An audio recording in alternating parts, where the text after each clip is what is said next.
Great crowd. Salamat po for the privilege again, Pastor Ed, para makapag-preach ng Word of God. Kasama ko po ang aking may bahay at aking anak. Pwede kayong tumayo, Ma'am AV at Sam. Amen. Salamat po. Ako po si Pastor Andy sa 244 na mga bisita. Great example of a soul-winning church. At salamat po sa inyong fire at example sa amin.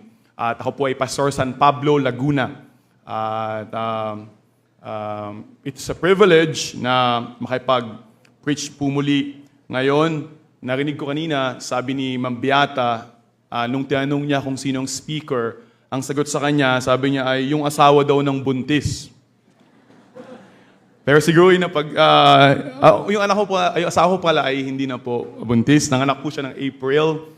3 months old na po. 3-month-old baby na po ang binigay ng Panginoon, na blessing ng Panginoon. At ito na po ay pang-7 na blessing ng Panginoon. Kumbaga, sa basketball po ay meron ng first 5, may 2 pang bangko. At biyaya po ng Panginoon. Pinangalanan ko yung bunso ko, lalaki po, na Lucas Daniel, para katunog nung Luka Doncic.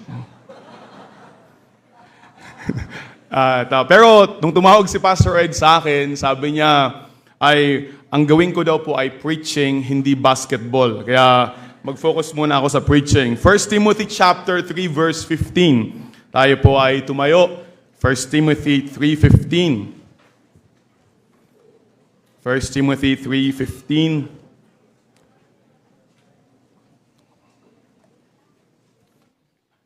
Okay, ang sabi po ng Bible dito, "But if I tarry long, that thou mayest know how thou oughtest to behave thyself in the house of God, which is the church of the living God, the pillar and the ground." The church of the living God, the pillar and the ground of the... Sabay-sabay tayo. Ready? 1 Timothy 3:15, ready to read. "But if I tarry long, that thou mayest know to behave thyself in the house of God, which is the church of the living God, the pillar and the ground of truth." So malinaw ang simbahan, it must be the pillar and the ground of truth. Sa ating mga bisita, you expect that when you come here, ay wala kang ibang mapakinggan kundi galing sa Word of God. The pillar and the ground, ang goal natin, every Christian must be grounded in the Word of God. Let's pray. Lord, pagpalain niyo po ang pag-aaral namin ng Word of God. Tulungan niyo po, Panginoon, na your Word will encourage us na tama ang simbahan at panampalataya na aming napuntahan. Salamat po sa tamang kaligtasan, tamang Bible, at tamang doktrina ng simbahan na ito. Kaya po, Lord, help us, Lord, to propagate it, at help us, Lord, to be thankful for it. Bless, Lord, your Word of God. This we ask in Jesus' name. Amen. Upo na kayo.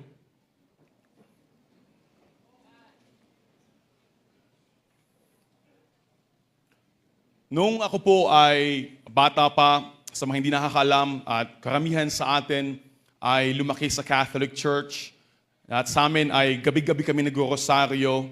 Pero buti na lang ay napunta ako dito sa Laguna at nag-aral. At yung classmate ko ay shinare sa akin yung Word of God. At doon sa hindi nakakaalam, yung nag-share sa akin ng aking asawa na eventually ay in-invite ako sa church. At February 27, 2003, tabi ng library, ay shinare niya ako ng simpleng paraan ng kaligtasan kung paano shinare din sa iyo at i-share sa iyo mamaya kung hindi pa. At nagkaroon ng katiyakan ng langit. At nagsimba, lumago. At nag-aral sa Baptist Heritage Bible College. After noon ay nagsimula sa San Pablo. At hindi na po nasubukan na magtrabaho sa labas. Diretso na po sa pag-misyon. Pagkatapos ay 2011 yon. Tapos mula 2011 ay siguro mga ilang beses na yung mga pastor doon na ini-invite ako na sumali sa pastoral council. So bawat bayan po, bawat bayan, bawat syudad ay may pastoral council. Samahan ng mga pastor. At madami doon, Baptist, born again. So, biyaya ng Diyos ay hindi tayo sumasama doon kasi how can two walk together except they be agreed? Magkakaiba ng doktrina. Yung iba nawawala ang kaligtasan, walang eternal security, tas sasama ako doon. Pero nung pandemic ay yung isang Baptist pastor na nakilala ko doon, ay sabi niya, tumawag siya, sabi niya, Pastor, ay punta ka dito, may namimigay ng bigas sa mga pastor. So, bigas, pandemic, at lahat na kailangan. Pero narinig ko sa side nung phone niya, sabi niya, at sumali ka na rin sa pastoral council. So, hindi ko na po napuntahan yung bigas. Dahil hindi ako sasama, dahil ay things that are different are not the same. Malinaw sa Bible na kahit yung mga reformers, yung mga protestante, inaamin nila na yung unang simbahan ay ang Baptist at before pa ng mga protestante, yung mga Baptist na. So sa mga mahilig sa science, ay kilala nyo si Isaac Newton na nag-discover ng first and second law of motion. At isang araw ay siya ay nasa garden at may nakita siyang apple na bumagsak. At nung bumagsak yung apple, ay naisip niya na bakit yung apple bumagsak perpendicularly sa lupa? Rekta na ganun. So noon, hindi pa alam yung alam mo ngayon. Pero at that moment, ay na-discover niya na, so pareho lang pala yung pull ng apple tsaka sa earth at yung pull ng moon sa earth at yung earth around the sun. Bakit nag-orbit yung moon around the earth and bakit nag-orbit yung mga planets around the sun? Pareho lang. At yun ang kanyang law na universal law of gravitation. In short, kilala sa siyensya, pero siya mismo ang nagsabi na sabi niya, the Baptists are the only known body of Christians that has not symbolized with the Church of Rome. Sabi niya, siya mismo ay nagsasabi na sa lahat ng mga Kristiyano sa mundo, yung iba ay Kristiyano o church kuno, ay Baptist lang ang hindi at naging under ng Catholic Church sa Roma. Even mga Protestante ay inaamin na Baptist ay before pa may Protestante, may Baptist na. Sa Edinburgh Encyclopedia ng Presbyterian, sabi niya, it must have already occurred to our readers that the Baptists are the same sect of Christians that were formerly described as Anabaptists. Indeed, this seems to have been their leading principle from the time of Tertullian to the present time. Ito naman, Methodist. Historian ng Methodist, si John Clark Ridpath, Protestante din. Sabi niya, I should not readily admit that there was a Baptist church as far as AD 100. Though, without doubt, there were Baptists then, as all Christians were then Baptists. So biro mo, sabi ng Methodist na noong paman, noong unang panahon, noong first century, kung ikaw ay Kristiyano, Baptist ka, at pag Baptist ka, Kristiyano ka. Then, Lutheran, si Mushame, sabi niya, inaamin niya na hindi, before pa ang Protestante, may Baptist na. Before the rise of Luther and Calvin, there lay secreted in almost all countries of Europe persons who adhered tenaciously to the principles of modern Dutch Baptists. In short, itong mga to, Protestante nga sa history nila, inaamin nila na mula pa nung una ay Baptist na ang tunay na simbahan, ay kaya kung andito ka ngayon, di ka nagkamali ng pinuntahan. So ang ating pag-uusapan ay major churches in history, and sa iba ay quote-unquote church. Dahil anong definition ng atin ng church? Church is a body of baptized believers organized to carry out the spirit and the letter of the Great Commission. So, kung sa definition na dapat ito ay body of baptized believer, dapat saved and baptized, organized to carry out the spirit and the letter of the Great Commission, it must be a soul-winning church. Madami ng Baptist, madami ng churches ang hindi pasok doon. Kasi maraming mga simbahan ang basta na lang ay mabautismuhan kahit na hindi pa ligtas ay okay nang mabautismuhan. Kaya una, pagsimulan natin sa una, ano yung 4 major churches na yung iba ay quote-unquote church? 4 major churches in history. Number 1, the Baptist Church. And this is the true church. Ating text kanina, Sabi niya, but if I tarry long, 1 Timothy 3:15, that thou mayest know thou oughtest to behave thyself in the house of God, which is the church of the living God, the pillar in the ground of truth. Ano ba yung binabanggit na church dito? Kailan ba to natayo, yung simbahan na ito? Malinaw sa ating kasaysayan na may isang pangalalaki, ang pangalan ay si John the Baptist. Si John the Baptist ay hindi founder ng ating simbahan. He is the forerunner. Ibig sabihin, 4 na tumatakbo. Anyway, forerunner, siya yung nauna. Siya yung hinanda niya, yung, sabi nga ni Pastor Ed, yung materials para pag dumating, He prepared the way of the Lord para pag dumating si Kristo, He's the founder. And Luke chapter 6 ay ang ginawa niya ay after niya mag-pray all night, He called the 12 disciples, 12 apostles, and He started a church. He is the first pastor.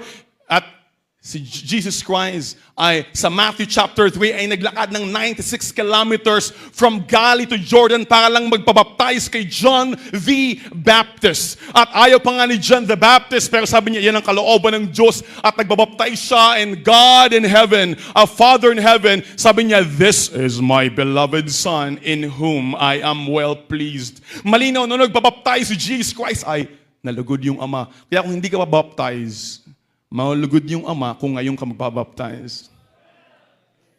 At nung babaptize siya, at yung mga apostol ay hinanda niya, nung nakita niya si Jesus Christ, magpinsan sila, at siya ay nauna yung ministry kay Jesus Christ, at matanda lang siya ng ilang buwan, nakita niya si Kristo na paparating, sabi niya, behold the Lamb of God which taketh away the sin of the world. Tinuro niya sa kanyang mga dalawang apostol, dalawang alagad, na una'y sumusunod sa kanya, and the 2 apostles followed Jesus from then on. Malinaw na hindi siya ang Savior, hindi siya ang founder. He taught, ang trabaho ng Baptist is to point people to Jesus Christ. The Baptist is not the Savior, only Christ is the Savior.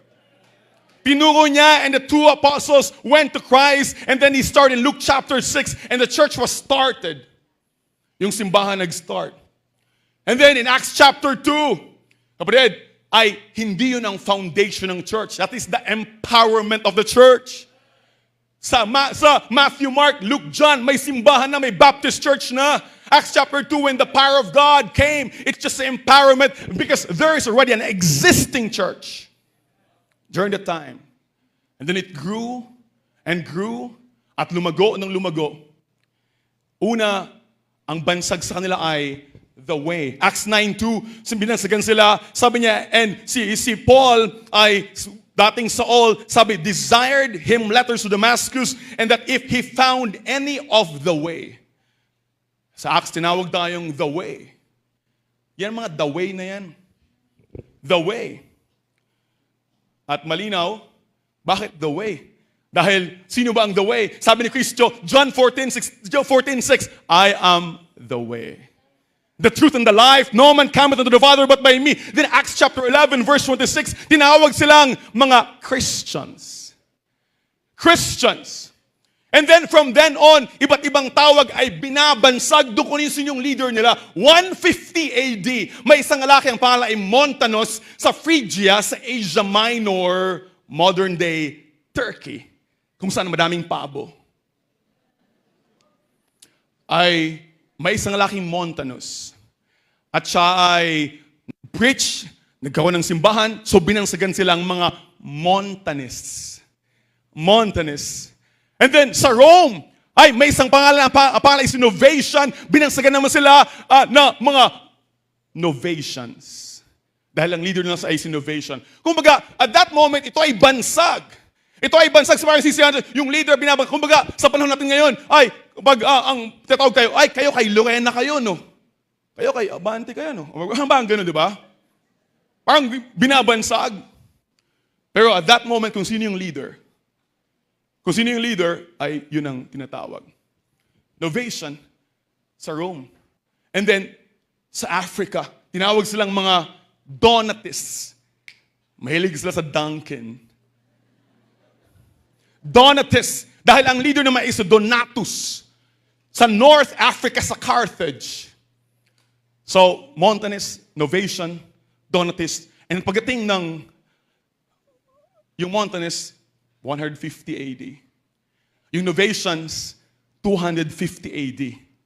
Yung mga Donatists, 311 AD sa Carthage sa North Africa. Pagdating ng 500 AD, may lumabas naman na isang mga Kristiyano na may isang lalaki ang pangalan Constantine na nung siya'y naligtas, binigyan ng Bible ng part ng Matthew, Mark, Luke, John at ng mga Pauline epistles.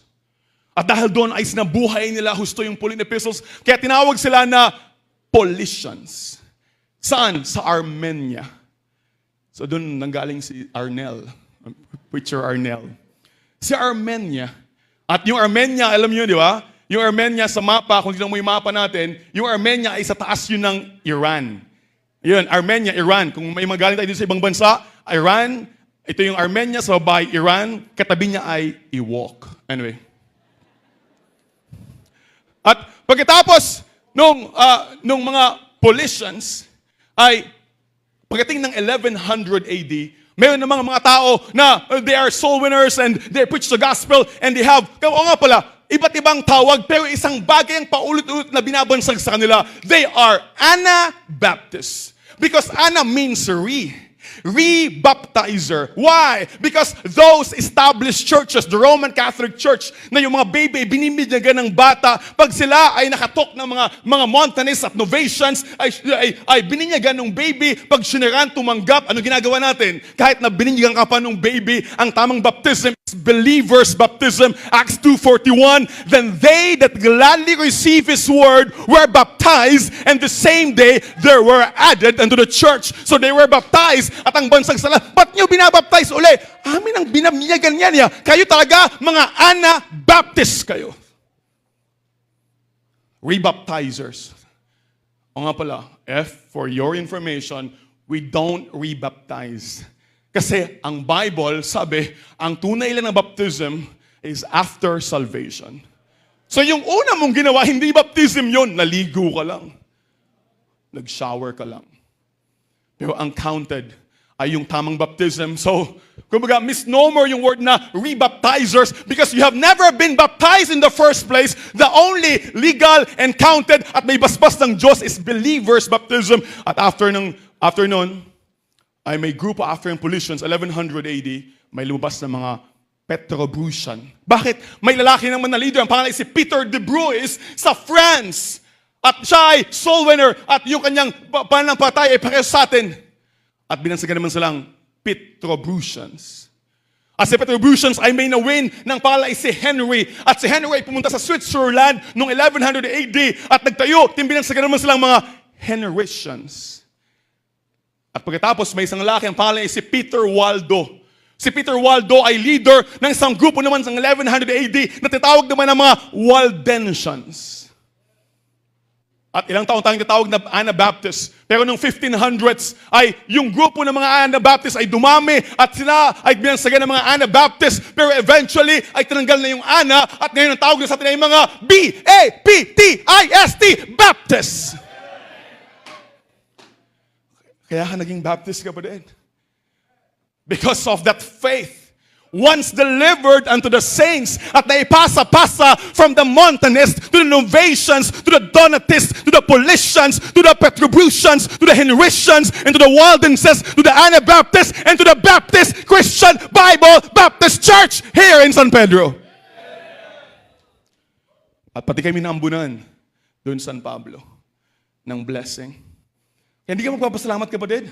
You came to the right church. Sabi mo, asan yung history niyan? Asan yung mga history books? Alam mo kapatid, wala tayong history books dahil yung mga Montanist Novatians ay yung mga records ay nawala. Tayo hinahabol, we are underground. So yung makita mo lang ay andun sa mga records ng mga kulungan, records ng mga simbahan ng mga Catholic Church. Para proud na proud sila. Hey, we killed some Novatians. Hey, we drowned some Montanists. Hey, we burned some Donatists. They are proud of that. That's why ang trail natin ay mga pinatay. It's called the Trail of Blood. Baptists have been murdered and persecuted throughout our ages. Tas ikaw, na-offend ka lang, hindi ka na babalik next Sunday. Hindi ka lang pinansin ng crush mo, hindi ka na babalik mamayang hapon.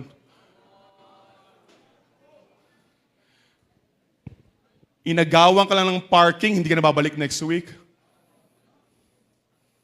Inahaway ka lang ng binan mo, hindi ka na babalik. The Baptist. The Baptist.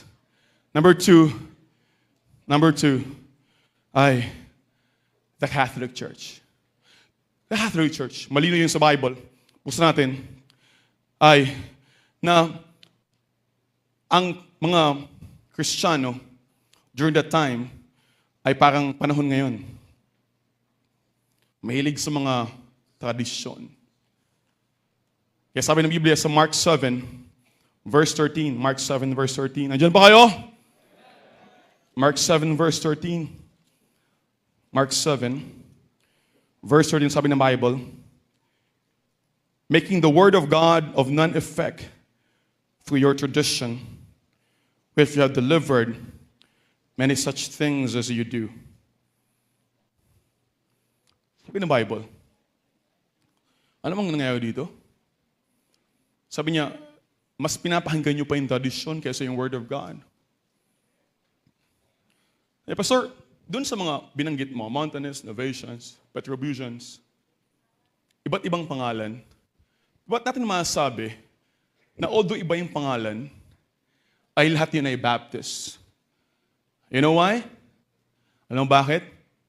Because even though iba-iba yung mga pangalan, the Baptist principles and the Baptist doctrine, the Baptist word of God, the Baptist teaching are the same. Sabi ng Biblia, contend for the faith which was once delivered unto the saint. The faith here ay may saving faith kung tinanggap mong Panginoon. But yung context dito yung faith, the body of teachings, the body of doctrine na ipinasa sa mga apostol. And the apostles' doctrine na naipasa-pasa mula kay Jesus Christ ay naipasa sa bawat mga simbahan at nakatingin sa atin.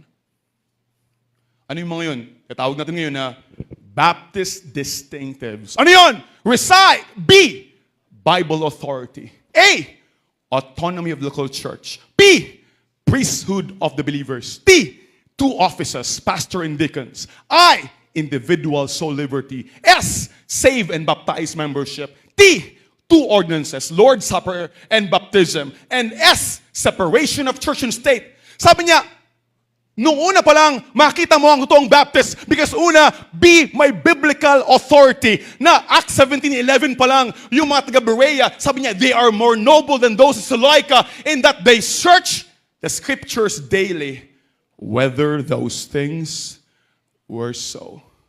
Alam mo yung mga Baptist, pag may narinig na doktrina, ang hahanapin ay hindi yung kamarites niya. Hahanapin yung Word of God whether those things were so. The final authority is the King James Bible. Unapologetically, it's the Bible. It's the final authority. Let's go back to the Bible. Isa pa na principle at doctrine na isa sa kanilang lahat from here hanggang ngayon ay autonomy of the local church. Ano yung autonomy of the local church? Matthew chapter 18, verse 17. Sabi ng Panginoon sa verse 15, Brad, halimbawa si Brad ay nakita sa Shopwise na may kasamang at sasabihin nung isa, alapit ng Brad, sabi ng Bible, go to him kung may fault siya. Brad, mali yan. Mali ang ginagawa mong yan. Tapos, kung hindi pa rin makinig, sabi ng Bible sa verse 16, hanap ka ng iba, 2 or 3 witness, at kausapan si Brad. Brad, mali yan, hindi yan. At pag hindi pa din, sabi sa verse 17, tell it to the church. Sabi ng Biblia, ang problema ay solusyonan ng simbahan, tell it to the church. Hindi sabing, tell it to the central office. Tell it to the president. Tell it to the Pope. Sa Bible, kapatid ng Baptist, naniniwala noong paman ng autonomy of the local church. We don't believe in universal church, Catholic church. We believe in the local independent Baptist church. Yun yung faith which was delivered to the saints. P, priesthood of the believers. Sa mga bisita natin dito, mamaya, hindi kayo papapilahin para punta dun sa gilid at magkumpisal sa pastor. O nga pala, hindi akong pastor dito. Si Pastor Ed ang pastor dito. Hindi mo kailangan siyang hanapin para magkumpisal ka. Sabi ng Biblia sa 1 Peter chapter 2, verse 9, you are a royal priesthood. Pag save ka na isang pikit mo lang, pwede mo lang manghingi ng tawad. P, priesthood of the believers. I, individual, 2 offices, pastor and deacons. 1 Timothy chapter 3, ang linaw doon, office. Yung pastor, yung tinawag din na elder, tinawag din na bishop, but we prefer the word pastor dahil ginasgas na ng ibang reliyon yung ibang tawag doon. At sabi niyo mga deacons, yung mga nag-a-assist sa pastor. Walang hierarchy. Wala tayo dito, pastor, deacons, walang membro, pare, obispo, arsobispo, kardinal, papa. Saan sa Bible yun? Autonomy of the local church. 2 offices. Letter I, individual soul liberty. Individual soul liberty, it means you have the freedom. We believe in free will. Salvation pa lang, sabi ng Biblia sa Revelation, whosoever will, let him take the water of life freely. Nung dumating dito si Ferdinand Magellan, ang sabi niya, okay, kung ayaw niyong sumamba, ay papatayin namin kayo. No, we don't believe in coercion. We believe in choice. Yung mga anak natin, hindi ka kailangang pilitin. You have to receive Christ as personal Savior by choice. Nagbabaptize ka, ang sabi ng Biblia, they that gladly receive His word were baptized. It's a choice. Kung babalik ka mamaya hapon, it's a choice. Pag soul winning ka, it's a choice. Sino iboboto mo na senador at congressman, it's a choice. Sino mga pangasawa mo, it's a choice. Individual soul liberty. Save and baptize membership. Letter S. Kapatid, hindi tayo nagpapadami dito. Pamagitan ng pag-baptize sa maraming bata na hindi man ligtas. Kahit na baby pa lang, bibinyagan na. Ang term natin ay bautismo. Tubog. Hindi lang wisik. Meron sa amin na dumating na mga Pentecostals. At yung sa mga dating member namin, nung napunta siya sa mga Pentecostals, ay ang ginawa sa nila ay hindi pa nga ligtas o ano, pinilit daw sila na umatin lang sa isang gathering ng mga born again, sila ay pinilit na itubog sa drum. Lagi sa drum, tapos pag ganun. So, pagtubog, pag ganun. Nung naligtas, nating sa church, bagito pa lang ako nun. Ako nagbabaptize pa dun sa church ng father-in-law kay Ma'am Maeve sa Kalawan. At andun, nakakarap yung madaming tao. Nung babaptize ko na, si Ma'am Ophel, baptize ko na siya yung ganun. Di, sa pangalan ng Diyos Ama, kaya binabutin sa pangalan ng Diyos Ama, Diyos Anak. Nung babaptize ko na, ayaw sumunod ng ganun. Ayaw sumunod. Yung pala, kasi ang kala niya, ay yung tulad din sa born again, tong tubog, pababa uli. Bago lang, napapahiya na ako, pag itutulak ko, ayaw ganun. So ang ginawa ko sa leeg, ginanon ko. Nakakalito talaga yan sa mga ibang reliyon na yan eh. Kaya dapat talaga, let's go to the Bible. Whether those things were so, let's go back to the Bible! Ang pwede lang maging member ay save and baptize. They that gladly receive His word, salvation. Were baptized, baptism. They were added into the church membership. Ang linaw, kapatid. Salvation, baptism, then only then can you be added and become a member of this great church. Amen? Then 2 ordinances. Lord's Supper and baptism. Ano Lord's Supper and baptism? Ano yun? Parehong nagpapakita ng gospel. Pagkamatay, pagkalibing, pagamuhay nagmuli. Namatay, nilibing, nabuhay nagmuli. Yung Lord's Supper, the broken body. It's about anong nagliligtas. It is finished. It's not the ostia. It is not the water. It's the blood of Christ that saves people. Alam mo ba't mahalaga yung dalawa na yun? Kasi yung dalawa ng Baptist ay iba sa 7 ng Katoliko. Ano yung 7? 7 sakramento. Paraan para maligtas. Alam mo yun? Ano yung 7 sakramento? Na pag ginawa mo yung paisa-isa, baka sakaling maligtas ka. Ano yun? Una, binyag.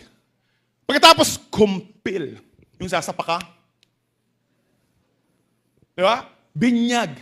Kumpil. Kumpisal. After ng kumpisal, pwede ka na magkomunyon. At pag pwede ka na magkomunyon, pag mamamatay ka na, papatawag ka, magpapaulyo ka. Sensya, Bicolano ko, olyo. Ano olyo? Galing sa Spanish word na oleo, which means oil. Pag ikaw ay mamamatay na, papatawag mo yung pare. Depende kung regular, special, o diesel. At papahiran ka ng holy oil para matanggal yung mga kasalanan mo. At 5 pa lang yun. Wala pa din yung pang-6, kasal. At pang-7, yung pagpapari o pagmamadre. Paano naman yung iba? Hindi ba kompleto ng 7? Kasi hindi naman lahat pwedeng ikasal. Hindi naman lahat magpapari at magmamadre. Salamat sa Panginoon, kapatid. Malinaw sa atin na 2 lang yung ordinansa. At hindi yun ang nagliligtas. Picture lamang yung nagliligtas. The death, the burial, and the resurrection. That's the gospel. At panghuli is separation of church and state. Sabi ni Matthew 22:21, render unto Caesar the things that are Caesar, and to God the things that are God. We believe in the separation of church and the government. Hindi mo kailangan pumunta sa EDSA o sa Mindiola para pabagsakin ng gobyerno. We are called to support the leader, the mayor, the governor, and the president. We're not here to fight them, but we're here to pray for them. Kaya ba ito mo, hindi ka ba ayaw ko lang gamitin yung word na proud eh. Hindi ka ba grateful and thankful na ang kumatok sa bahay mo ay Baptist? At guess what? Montanist ka man, Donatist ka man, Petrobusians ka man, Polician ka man, the common denominator among all this, they must have different names, are the Baptist distinctives, that the Baptist principle and the Baptist faith and the Baptist word of God that are among all them. Na iba-iba yung pangalan. Pero isang common denominator, mga Anabaptist kayo. At ngayon, pwede pa rin tayong bansagan ng ganyan. Pambihap, binyag na ito, bibinyagan nyo pa. Kapatid, dito, wala tayong binibinyagan. Ang binibinyagan natin, bagong sapatos. Ang meron dito ay bautismo. Believers' baptism. Dito walang hierarchy. Salamat kay Pastor Ed na he leads us, pero hindi tayo niwala dun sa metropolitan bishops. Ibig sabihin ng metropolitan, pag malaking simbahan ay hawak niya na lahat ng simbahan at mga galamay niya. Walang hierarchy dito. Sa bahay nga di ba yung babae, ang tawag dyan? Tawag nila, babae, nanay, commander. Pero yung lalaki, general cleaning. Kapatid, dapat hindi mawala ito sa mga simbahan. The Baptist distinctive, why we're different, why we're Pentecostal, why we're born again, kahit na sa Victory at sa CCF ay may mga malaking simbahan, fully air-conditioned, at ang ganda ng mga show at performance, you know why you're a Baptist and you will fight for that because of the distinctive that came from the Word of God, whether those things were so. Amen? Then dumating yung mga Catholics. Alam mo yung mga Catholics? 313 AD, yung iba, mga Baptists, noong una, sa Book of Acts, ang nag-persecute ay sa mga Kristiyano, ay mga Hudyo mismo. Mga Pariseo. Ano yung Pariseo? Para sa'yo. Nagising yung mga young people! Yung mga Sadducees, Yung mga Sadducees, ito yung mga taong pinakamalungkot sa buong mundo because they are sad, you see. Pero eventually, kung anong time yun, yung Judea, it's a Roman province. Kumbaga, the Roman Empire, hinati-hati niya sa mga province of Syria, province of Judea, province of Achaia, province of Macedonia. Those are under the Roman Empire. And because it's under that province, the province of Judea, ay, noong una, mga Hudyo lang ang nag-persecute sa mga Kristiyano. Eventually, ay na-insecure na yung Roman Empire. At nagsimula na yung persecution, especially noong AD 60, na may isang lalaki, na okay, manggamitin ko to, isang lalaking may saltik. Ang pangalan niya ay si Nero. Na nung nasunog yung Rome, ang ginawa niya ay bliname niya sa mga Kristiyano at ang mga Kristiyano, mga Baptist ay pinag-persecute na kanyang courtyard ay pag sinunog na madilim, they use the burning Christians as torches in his courtyard. At isa pa nga pinakamalaking iba't ibang mga emperor nag-persecute, isa doon ang pangalan pa ay si Diocletian, one of the fiercest na kaaway ng Kristiyano, Diocletian. But 313 AD, may isang lalaki Ang pangalan niya ay si Constantine. He's on the way to battle, and on the way to battle, he saw a cross. And the cross, nakita niya, by this sign, you shall conquer. At pumasok siya sa gera, nanalo siya. At sa kanyang interpretation, yung cross yung sign, kaya ako nanalo. At naisip niya na ito yung Christianity. So yung lahat ng mga soldiers niya, pinatakan niya ng cross. At mula nung sabi niya, ang Kristiyano na ay legal, hindi na pa-persecute. At mga Kristiyano ay pwede na maging part. Wala nang government church or state church na pagano. At yung mga ibang mga compromiser ng mga Baptists ay nag-compromise. Pero yung mga Baptists, sabi nila, no, we don't believe na dami ka lang dahil sa pagbaptize ng kahit sino-sino. Kasi ang dadami sa simbahan pag ganun ay mga unbelievers. Just imagine, you can baptize anybody. Sa una, dadami tayo. Pero ang tanong, yung nakaupo dyan, puro na unsaved. So hindi nila, nagtago sila at afterwards sila persecute. Pero, nung Edict of Milan, noong 313 AD, sabi niya, okay, welcome na yung mga Kristiyano na mga compromisers. At nag-marriage ang paganism and Christianity. Pero sa first 500 years, hatiin natin yung simbahan sa first 500 years. Lumago yung Baptist and Christianity. 313 AD ay nagkaroon ng Catholic Church. Nabuo yung Catholic Church. Pagdating ng AD 500 hanggang AD 1500, yun yung peak ng Roman Catholic Church. Na sila lang yung hari sa buong mundo. Tinatawag na Dark Ages. Tinatawag na Devil's Millennium. 1,000 years of persecution. About 50 million Christians and Baptists have been killed and murdered and drowned and burned and flayed alive. Ano may ibig sabihin ng flayed alive? Naglalaro ng buhay. Hindi, flayed, tatanggalan ng balat ng buhay. Those 1,500 years na mayagpag yung Katoliko.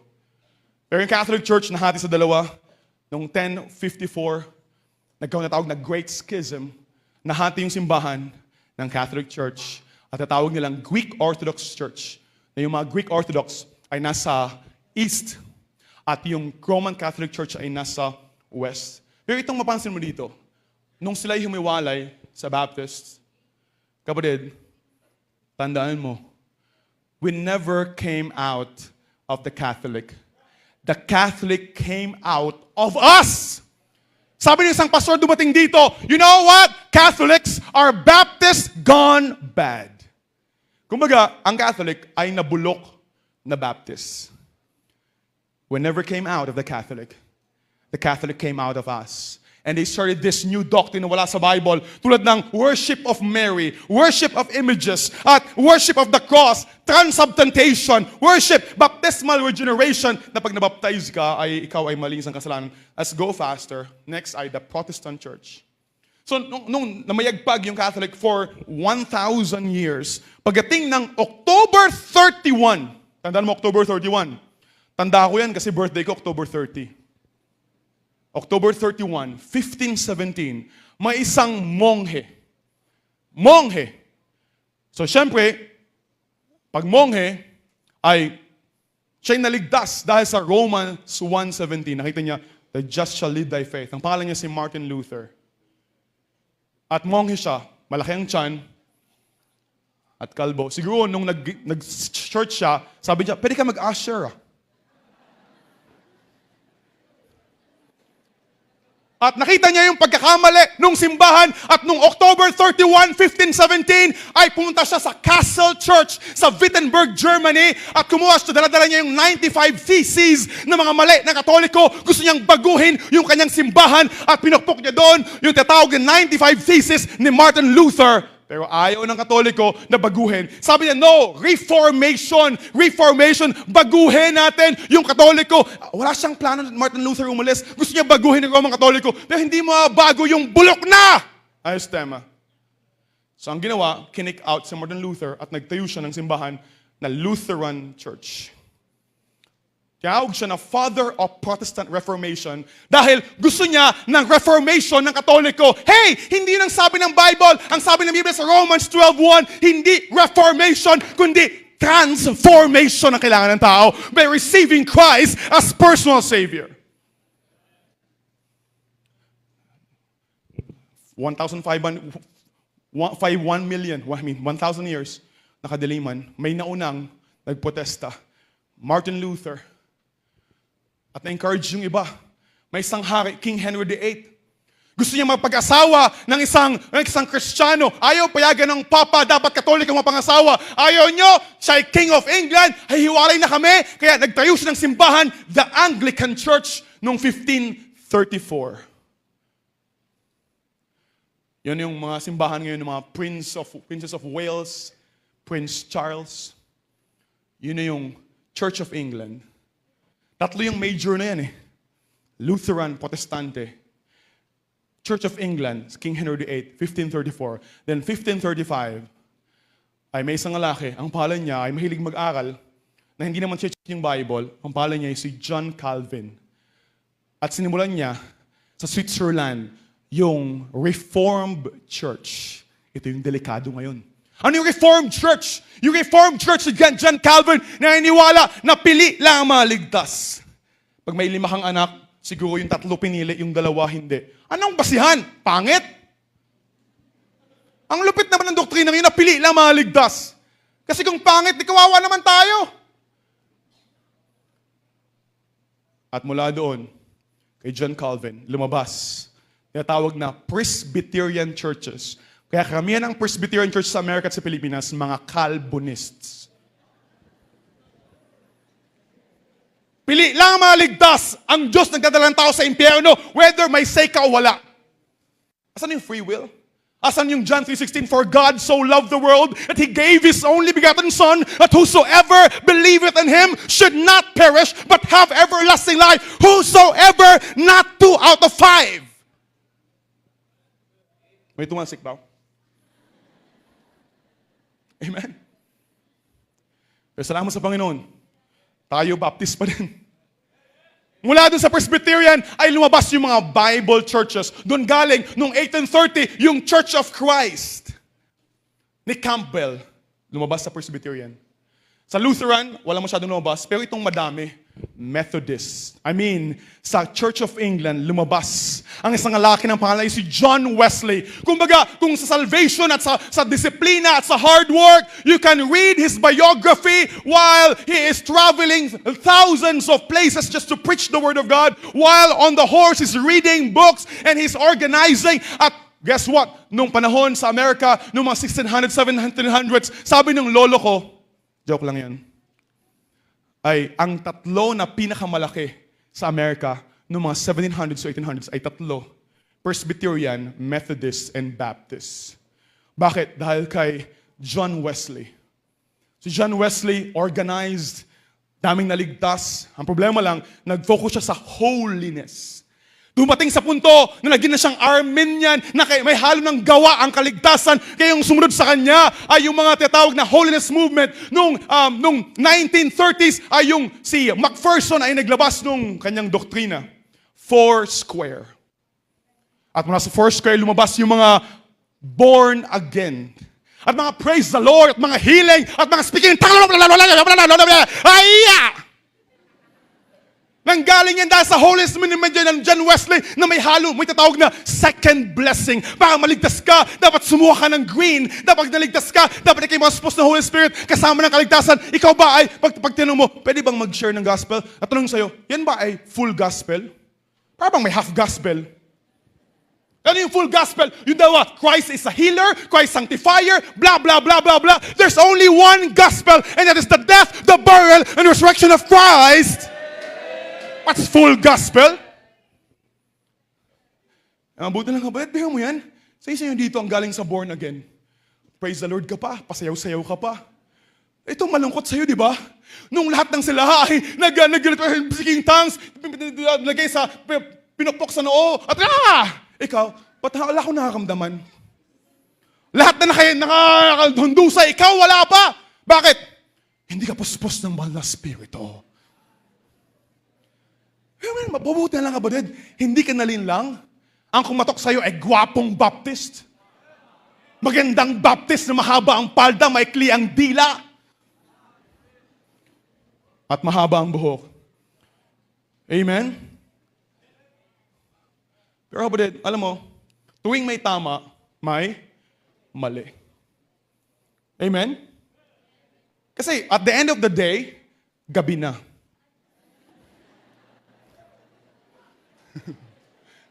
Ano yung mali na binabanggit ko? Pagdating kapatid ng 1830, may isang lalaki na naghukay at nung mahilig sa maghukay, ang pangalan niya ay Joseph Smith. At naghukay-hukay siya at paghukay niya ay may nakuha daw siya na isang golden plates na nakasulat ay Egyptian hieroglyphics at hindi niya mabasa ng kahit sino. So hindi niya mabasa kasi Egyptian hieroglyphics. What is that? So yung angel na nagpakita sa kanya na si Angel Macaroni ay binigyan siya ng special spectacles like this. At siya lang nakabasa at sinulat niya ang tatawag na Book of Mormons and Pearl of the Great Prize at sabi nila ay equal daw yun sa King James Bible. Kaya pag Mormons na dumating sa'yo, may dalawang King James. King James nga naman, props lang yun. Ang doktrina nila ay andun sa nakita niya. Ang problema, yung golden plate at yung spectacle, biglang nawala na daw. Siya lang nakakuha noon. So 1830, ay lumabas yung Mormonism. Ngayon, ayaw nilang tawagin silang Mormon. The elders, the latter-day saints. Then 1863 ay may isang babae na nagsulat ng madaming libro. Ang pangalan niya ay si Ellen G. White. At ang revelation sa kanya, ang simba dapat hindi linggo, dapat Sabado! Ba't nandito kayo? Sa Seventh-day Adventist. Then 1870, ay lumabas na si Charles Taze Russell. Ay nagsimula naman. 1800s to lahat ha. Pagdating ng gospel sa Amerika, kung ano-anong kultong lumabas. 1870, 1800s, Charles Taze Russell ay naisip niya na wala talagang impyerno at walang kaluluwa. Ibig sabihin, yung iba lang na inaantok para nawawala ng kaluluwa. Pero walang kaluluwa, walang impyerno. At tinayo niya yung simbahan na Jehovah's Witnesses. 1800s, tatlong kulto ang lumabas. In 1900s, 1901, dumating ang isang missionary galing Spain at sabi niya, gusto kong punta sa Pilipinas. Open na yung Pilipinas, pumunta siya sa Haro, Iloilo at nag-preach doon sa mga palengke at pagpunta, nagtayo siyang simbahan 1901, yung Haro, Iloilo Baptist Church. I've been there. Yung unang Baptist Church, 1901 sa Haro, Iloilo. At nagsimula na yung mga Baptist churches sa Pilipinas, 1901, 1902. Iba't ibang missionary dumating dito. Pero pag may tama, may kahalong darating na mali. Noong 1914, sa Punta Santa Ana, may lalaking pumunta doon. Ang pangalan niya ay si Felix. Hindi pusa. Felix Manalo. At tinayo niya yung Iglesia ni Cristo. Pero 1980, may nagtayo din, si Eliserio Soriano. Dating doon. 1900s, iba't ibang kulto. But, ano ba yung kulto? Ano yung kulto? Yung kulto, ang kiniklaim nila na Kristiyano sila, pero lumayo sa main teachings of the Word of God, like deity of Christ, salvation by faith, at yung salvation na hindi nawawala. Kapatid, si Kristo ay maliit, si Kristo ay maliit na Diyos, si Kristo ay tao lang, si Kristo ay propeta lang, si Kristo ay teacher lang. Quotes! O nga naman, pagpunta ka sa simbahan nila, punta sa simbahan nila, makita mo, nakabarong din sila. Ang ayos, yung hindi ganito, lalaki doon, babae doon. As ang ayos, yung iba naka-coat pa. As sabihin mo, cool to.